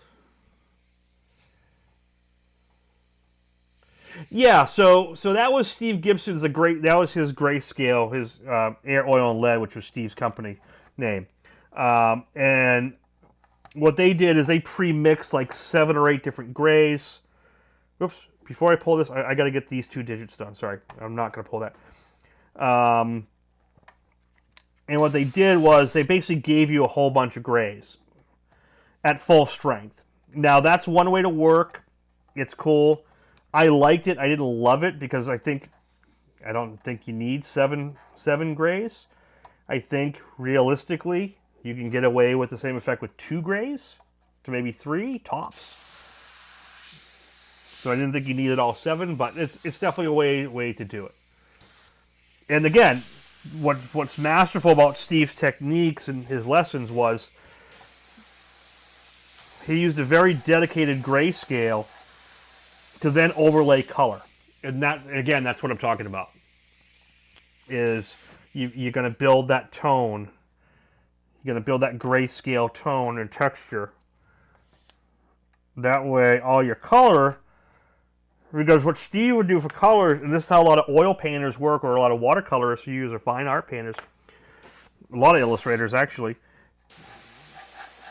they work with glazes so they won't cover. So you have to get your grayscale down. You got to get your value structure down. And once you learn that value structure, the rest is cake. If you're familiar with Mark Fredrickson's work, Mark Fredrickson did all like the Goonies and all those famous covers.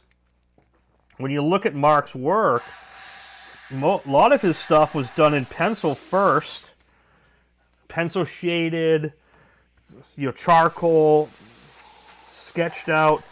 All his value shading was done, and then he started going in with glazing, colors, and detail work. But again, his value was already done. And that's where the magic really, really happens. But like this, I had a lady at a museum say, well, that's not what it means. I explained at this point, we consider it underpainting. And she said, well, that's not where underpainting really is. And underpainting is blah, blah, blah, blah. And she was talking about underpainting, how it relates to like using acrylic washes and watercolors and things like that. Not value shading so much. But it's a premise of an underpainting, because the way I define an underpainting is this is your value structure for all your color and detail to work on top of. This sets the tone for everything. Once you get your values, you've won the major battle right here. You've got the structure of the painting down and where everything's going to go.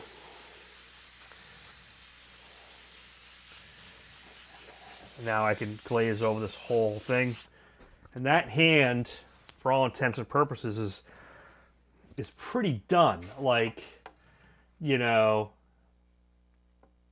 if you left it like that, this is really good as it is. But obviously now you have something to work off, so you can really get all your detail work. And if you were a pencil artist, like I've seen guys airbrush like this, and then guys who are good brush painters, they're not good airbrush details. they'll go in and they'll start doing brushwork here and start doing all their details because their shading's done. Thanks, Mike. Yes, like, share, subscribe. Definitely share this, man. We can grow this, keep growing this channel.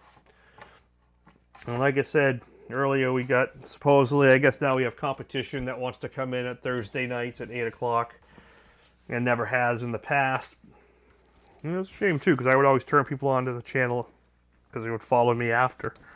But they decided to put it on tonight at the same time as me, so we're not going to reciprocate and share anymore. All right, 9:30. Hour and a half, though. We're at a really good clip. Let's, just so we have something cool to look at. Again, I would be starting with the wraps. But just for the sake of tonight, because let's get the teeth done. Just so we can kind of see where the skull placement is. So teeth, what do we do with teeth? You always start, when on a dark surface, we're going to work from foreground to background. So you work with what's in front. Yep, exactly, Raffin, you got it. And for some reason,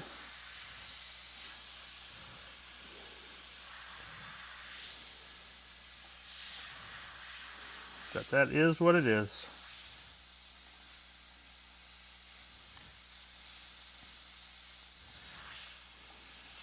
Like, I remember when I never did Thursday nights, because Thursday nights was Mike LaValle's night.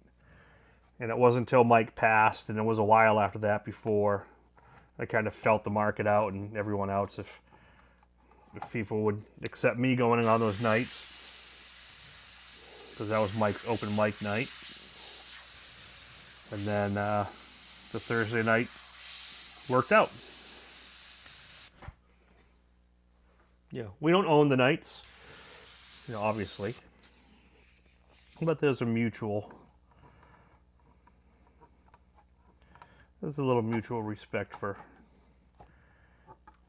each artist.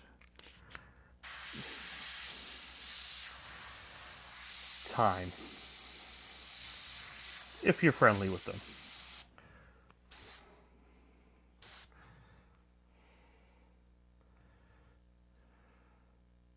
Yeah, Big Mountain, exactly. 3 grays. That's how I like Steve's system. And what a lot of people don't realize about Steve's grayscale and the mastery behind it. And most people don't even know this. There's no black used in those grays. Those grays that they mixed up use color. They use white and color to create those gray tones.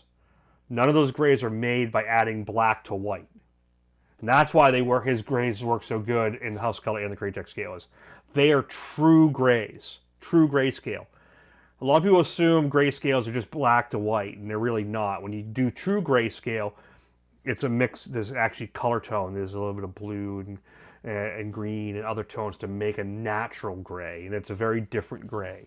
So yeah, I kind of pared his down to like the number 2, 5, and 7 is kind of what I did. Oh yeah. So I go in and out freehand. Like, once this structure's done, the rest is all freehand. And like, if you were here 2 weeks ago, we did the Hellboy. The Hellboy was all freehand, except for the church. So we go back and forth, in and out.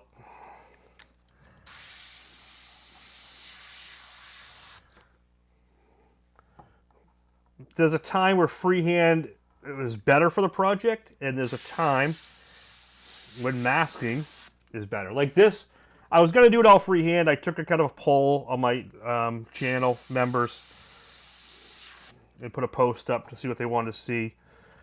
And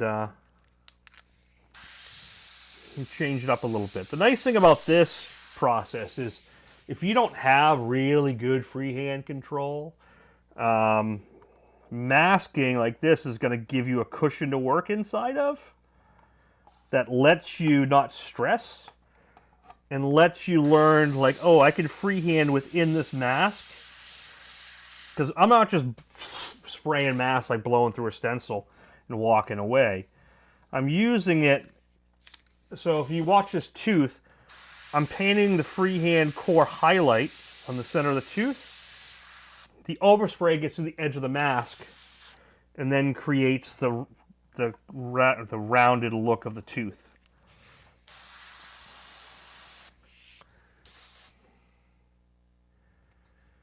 Do a couple of Pellon pieces. Yeah, you know, I thought about doing a t-shirt night. Either Pellon or actually just racking up some shirts. And maybe just doing some basic shirt demos and dagger demos on Pellon and shirts. And I was thinking one night just doing a t-shirt night where I'll put up a, like, you know, like first one to put up a $20 thing. Let me know what you want written on the shirt. We'll do like a name and color thing. You know what I mean? And I thought something like that could be a fun night, which is kind of how we work at the malls and the when I worked at the beaches and stuff. Is you would just someone come up, oh, I want my name and a beach theme, okay, and bang it out and $20 and done. You know, so I'd like to do that one night. Maybe we'll do that close to once Halloween's over.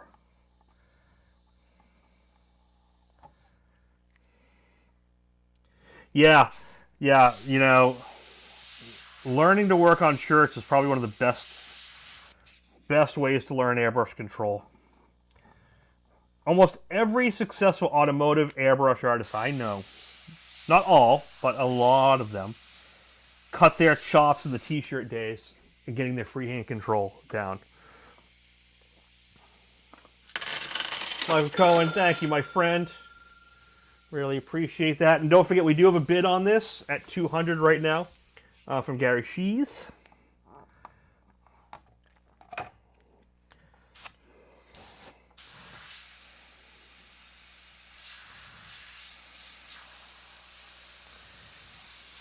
So see, now all those teeth are in.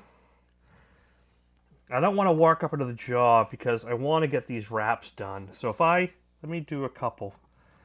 So I'm going to do this wrap.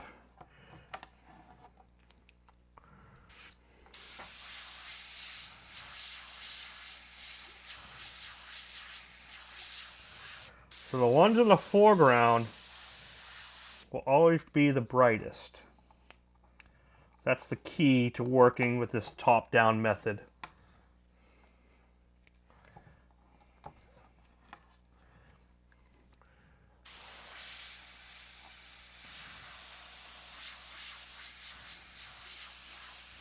You know, just painting that edge and letting the overspray fill back. Sorry, the overspray fill back. And that's going to give me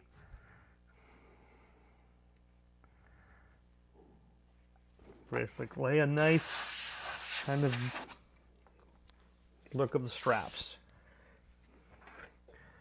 Because with that done,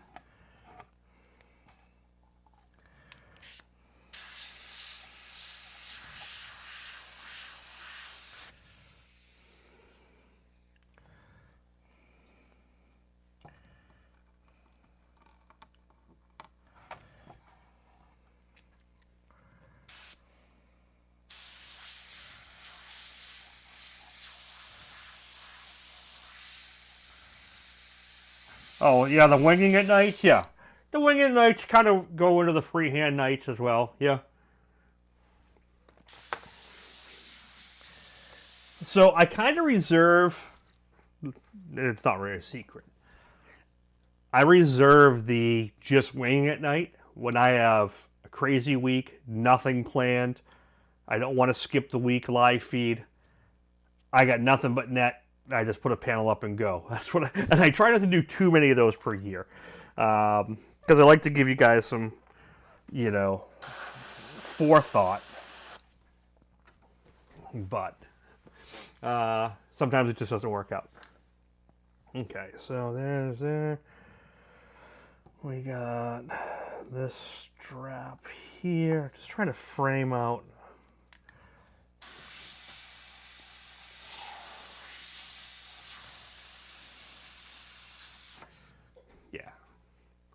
So now I can do this upper jaw.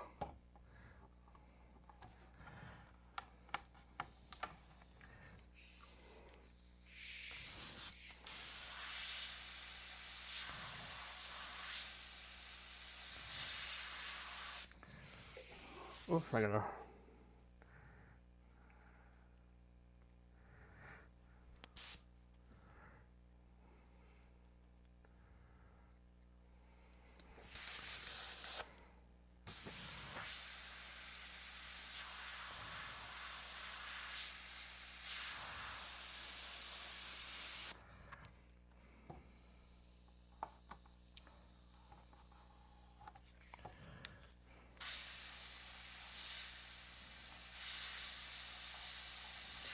But this is the very same process I basically did when I did the Joker and some of the other pieces. A little bit of texture in there. I think the key too is keep the bone texture very different than the texture for the wraps.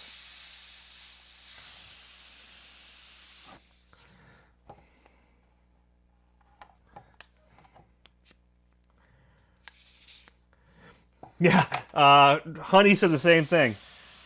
Kind of looks like Mumra. Yeah, I guess it does. Yep. I was a big fan of Thundercats. So there might have been an influence.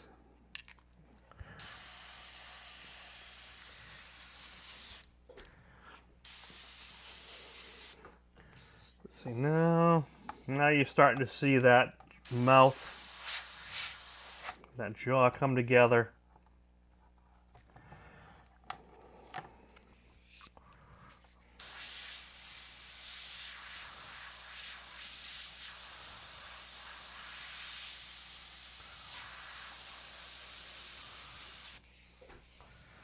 See, I think that's a good start. What do you guys think?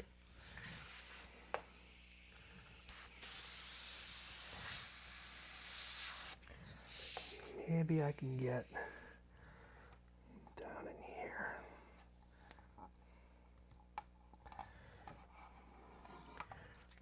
So this is where I start, like,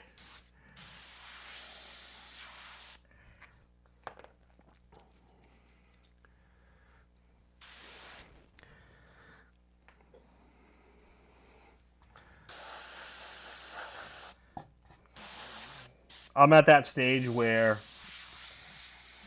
if we weren't getting tight on time and it wasn't this late and I didn't have to get up in the morning, I could just paint all night till this is done. You know?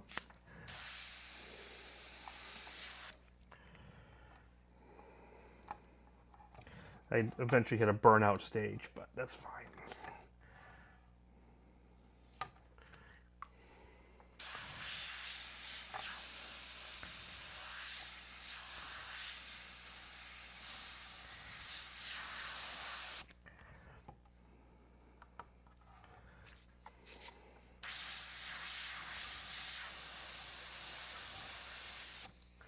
So we'll get the bottom jaw of this done. Thanks, Gary. Thanks, Tater.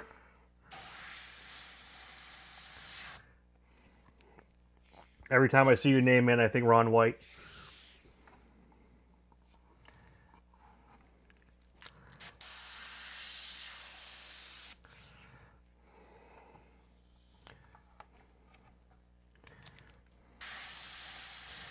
So this is the jaw.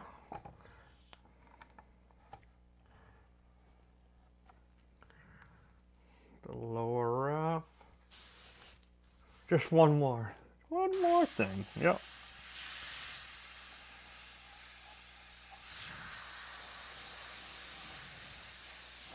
So that should allow me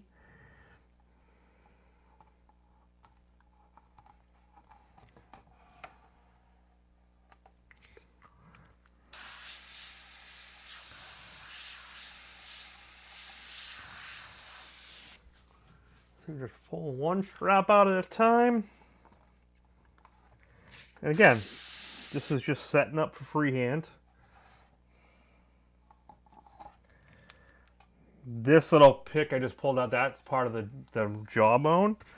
Kind of coming around under the wrap. That's a wrap, that's a wrap. This is part of the bone. So we'll mark that with a little texture.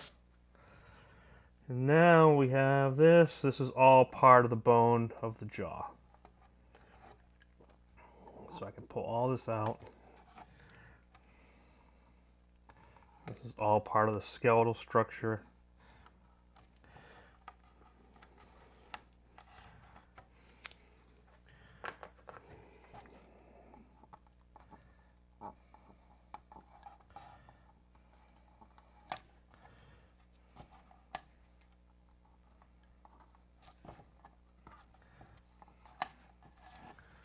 So that's all this black, that's the jawbone.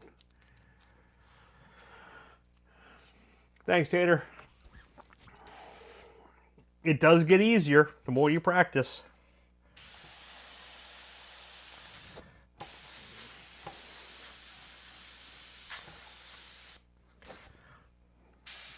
And it is, and I don't want to easy like trivialize it.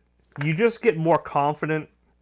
Once your brush skill is down, most of you guys who are practicing and learning, you're learning a lot of stuff at once. You're learning color theory, brush control, paint mixing, air pressure. You know, every little nook and cranny that can go wrong, you're dealing with. After practicing for a while, year or so, a couple, your muscle memory is developed where you know how to reduce your paint, you know how to get the airbrush to flow in nice tight lines versus fades. You start to get all those things done and figured out. Okay, and once that happens, now your brain switches over from not having to worry about paint reduction, air pressure, flow, coat, spitting, paint blowouts. That's out of your brain because it's already done. Okay, now you can worry about the value shading and the line work and the construction and the light sourcing.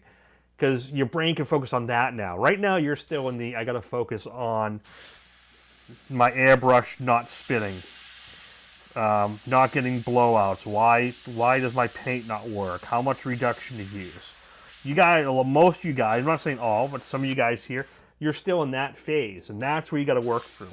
And once you work through that, everything else comes to play. But see, it's just very light coats. And by working with light coats, I have all that value shading and working in the right sequential order. I haven't even got into erasing and eradicating or anything like that. That's all coming. And yeah, and you guys who are also using a plotter and camera, you got to learn that too. You know, when I started airbrushing, I painted t-shirts and wall murals. I just had to worry about the airbrush and how to paint cool stuff. And I was worried about dagger strokes and learning script and getting clean lettering and clean lines. That's it. Then I started learning computer. Then I started learning how to plot stuff. Then I started learning how to lay flames and masking and automotive primer to metal to bodywork and this. You guys starting out now are bombarded with so much stuff. You're trying to learn everything at once, especially if you want to get into automotive custom paint. I was fortunate where I started as a t-shirt artist and as a kid in '89. I started working my way through being good at the airbrush, getting good clean lines. Then I learned how to prep metal. Well, I didn't learn how to prep metal. Then I learned how to airbrush on hard surfaces. Then I learned more about masking. Then I learned about counter shading. Then I learned how to base coat my own stuff after someone else bodyworked. And then I learned how to metalwork and bodywork. All right, then I worked at a sign shop. I learned Illustrator. Went back to Illustrator 7. Then I started, and I worked through all that stuff. So, you guys are trying to compact a lot fast because the information's so bombarded at you. When I started, we didn't have to worry about all that. And now you guys do. So. I used to be part of this mentor group, and they would say this line, and they didn't come up with it, but it's used in, public speaking quite a bit. How do you eat an elephant? This is a kind of famous quote. How do you eat an elephant?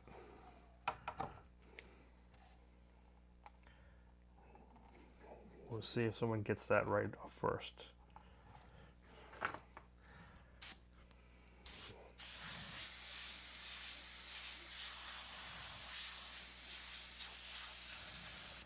Because you go to eat an elephant and you look at the whole elephant, it's impossible and it's overwhelming. Okay? So how do you eat an elephant? One bite at a time.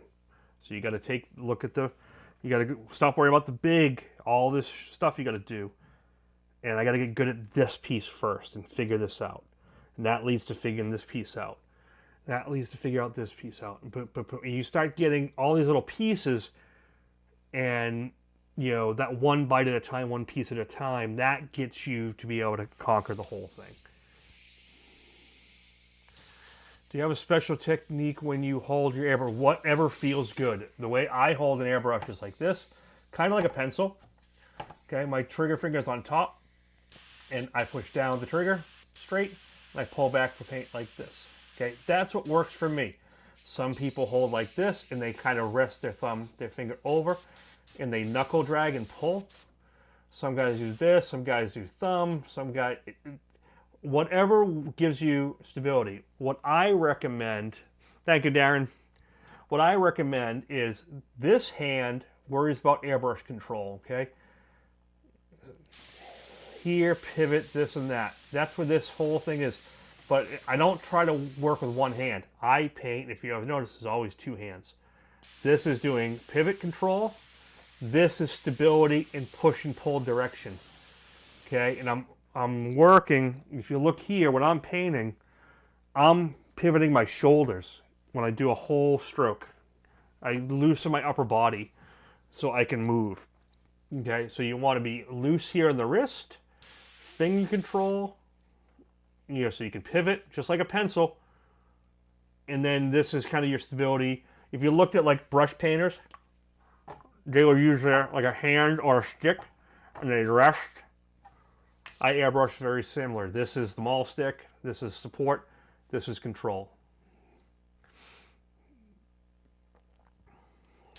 And that's how it works for me. Remember, when you were a kid and you learned, you know, I've said this in my classes a bunch of times, and I'll leave you with this one last thought.